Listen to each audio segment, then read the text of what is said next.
Hello दोस्तों, अब हम पढ़ेंगे जैकोबियन में जैकोबियन ऑफ इम्प्लिसिट फंक्शन। ये सबसे important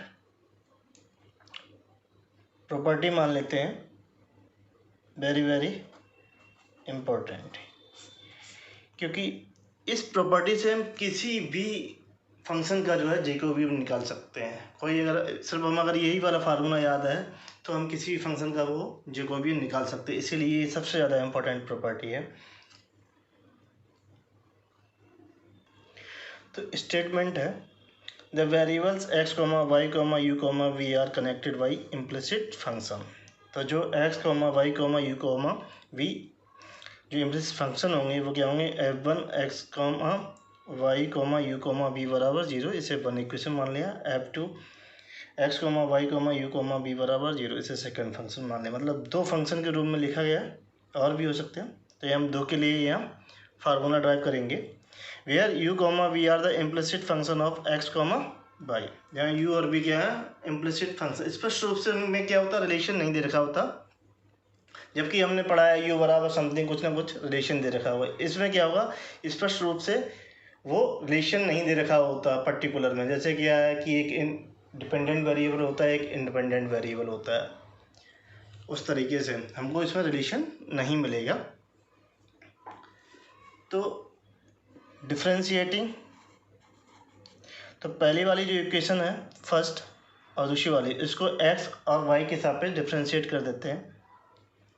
differentiating first and second with respect to x and y we get. तो पहले वाले फंक्शन के लिए लिखते हैं, तो del f1 upon del x plus y के लिए क्या होगा, वो जब हम x के सापेक्ष करेंगे वो 0 हो जाएगा। जब u के लिए लिखेंगे तो u x और y पे डिपेंड करता है, तो इसे लिखेंगे del f upon del u into del u upon del x। Sorry, यहाँ f1 होगा plus del f1 upon del v into del v upon del x बराबर 0। इसको इक्वेशन मान लेते हैं third.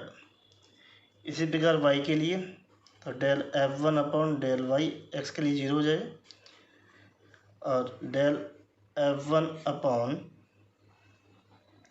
Del u into del u upon del x plus का del f1 upon del v into del v upon del, sorry यहाँ y हो जाएगा बराबर 0। ये इक्वेशन होगी 4। तो इन दोनों के लिए हमने लिख लिया। f1 इक्वेशन को लिखा x के सापेक्ष y के सापेक्ष डिफ्रेंशिएट करने पर। अब हम f2 के लिए लिखेंगे, तो f2 के लिए होगी del f2 upon del x plus same equation, only function del f2 upon del u into del u upon del x plus del f2 upon del v और del v upon del X बराबर 0। ये equation number होगी 5th। Del f2 upon del y plus del f2 upon del u into del u upon del y plus del f2 upon del v into del v upon del x बराबर 0। ये होगी equation number 6। तो हम इस relation का use करेंगे, del f1 f2 upon del u v into del u v upon del x y।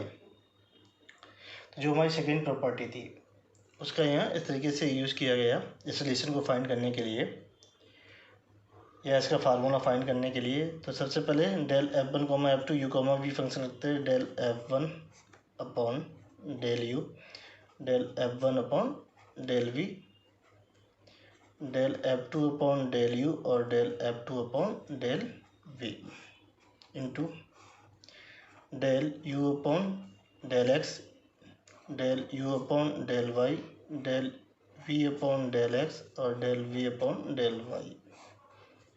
तो इन दोनों को आपस में गुणा कर देते हैं,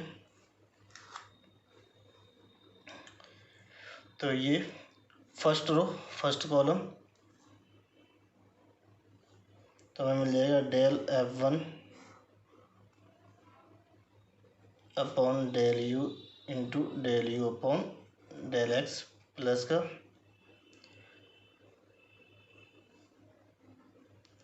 del F1 upon del we into del we upon del x. इसी प्रकार इसका इसके साथ करते हैं, फर्स्ट रो और सेकंड कॉलम। तो del F1 upon del u into del you upon del Y plus del F1 upon del we into del we upon del y. अब सेकेंड रो का फर्स्ट कॉलम के साथ del F2 upon del u into del you upon del x plus का del F2 upon del we into del we upon del x. इसी प्रकार del F2 upon del u into del you upon del Y plus del F2 upon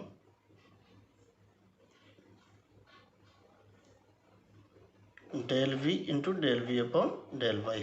तो देखिए इन चारों की जो value find करते हैं, जो हमने डिफ्रेंशिएट करके लिखी थी इक्वेशन 3, 4, 5 से।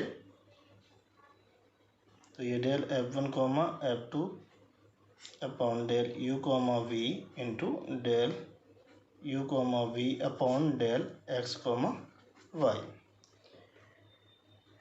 तो देखिए इसकी वैल्यू थर्ड वाले से निकल के आएगी, इसकी वैल्यू सेकंड जो फोर्थ वाली जो इक्वेशन थी उससे निकल के आएगी। तो हम यहाँ पे डायरेक्ट लिख देते हैं।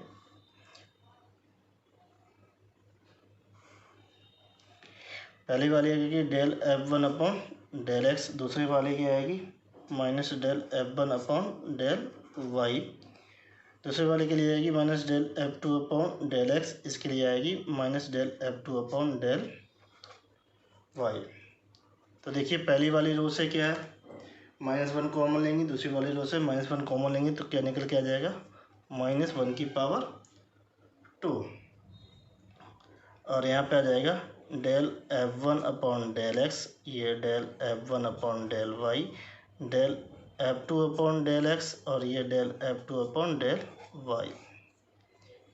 तो ये del F1 comma F2 upon del you comma we into del you comma we upon del x comma y. देखिए ये जैकोबियन है, तो ये del F1 comma F2 upon del you comma we into del you comma we upon del x comma y बराबर ये -1 का square. तो इसे लिख सकते हैं del F1 comma F2 upon del x comma Y.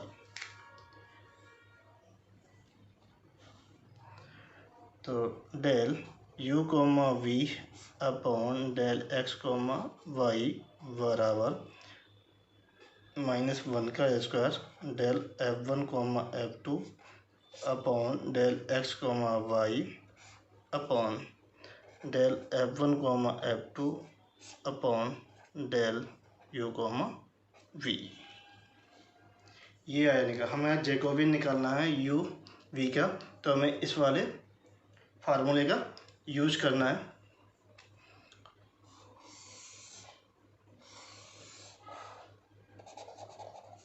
ये फार्मूला हमें याद रखना है। ये तो हमने दो फंक्शन के लिए निकाला था। अगर n फंक्शन हो या दो से अधिक हो तो उसके लिए हम लिखते हैं। तो in general the variable x1 x2 dot xn are connected with the u1 u2 dot un implicit function है। तो फंक्शन दे रखा है f1 f2 डॉट हमने n फंक्शन कुछ भी हो सकते हैं।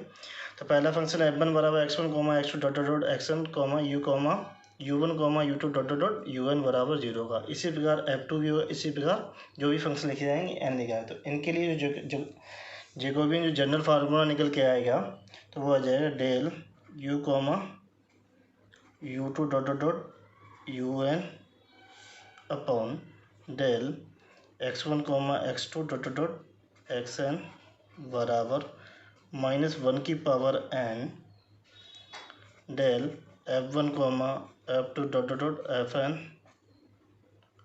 Upon del x1 x2 dot xn upon del f1 f2 dot fn upon del u1 comma u2 dot dot dot un। तो ये आएगा जनरल फार्मूला। तो हमें ये यहाँ पे याद रखना -1 की पावर n। अगर 3 दे रखे हैं तो n बराबर कितना हो जाएगा 3, तो ये नेगेटिव में आएगा। 2 के लिए तो पॉजिटिव आ रहा था। तो ये फार्मूला याद कैसे रखना है, पहले हमें फंक्शन का जैकोबियन x1 x2 के साथ वेरिएबल निकालना, फिर u1 और u2 के साथ वेरिएबल निकालना, दोनों को निकाल के डिवाइड कर देना है। अगर आपको मेरा वीडियो अच्छा लगे please like and subscribe my channel.